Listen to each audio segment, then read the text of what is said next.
That is the issue I'm saying. That there's a problem in our country. Parenting our children is a serious national issue. As a Muslim in our religion,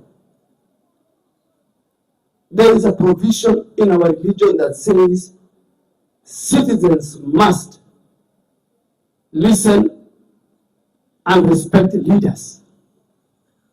That is how our children are brought up. Leaders, whether they're elders, religious leaders, political leaders, our mothers, is an Islamic provision. And I think as a people of Kenya, we must have a discussion as a moral issue. Why is it that our children are insulting leaders? Our children are drawing and putting leaders in coffins, celebrating when leaders they say leaders have died. And again, now we are transporting the same culture to our neighboring countries. And I want to make it very clear. Each country has its own governance structure. Each country has its own way of running its affairs. Each country has its own culture. Each country has its own constitution. And the East Africa Protocol does not give you that freedom to go and interfere with the internal affairs of another country, member of East Africa Community.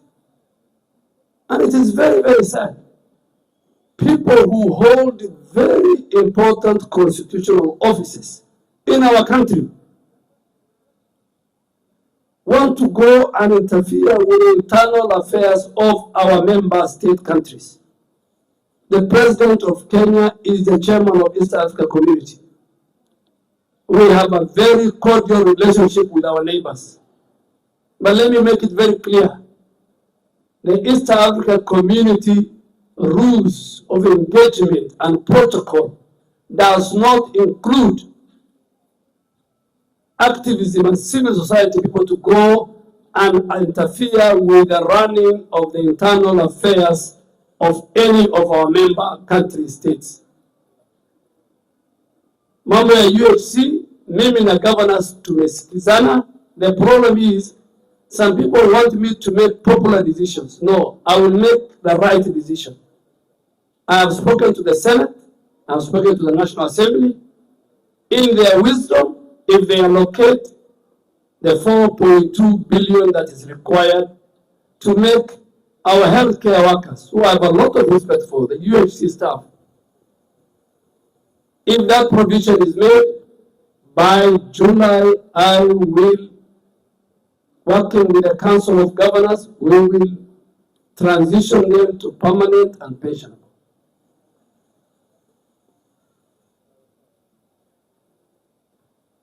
But, number two, the Council of Governors have agreed with me. I met the chair of the Health Committee on Friday. I am pro-devolution, and I know health is devolved. There is no way you can have a contract with the county government and your payroll is in MOH. There's no way. There was a lot of corruption involved with that payroll. And it's part of my duty to clean that corruption. So every county can account for who is working and who is not working.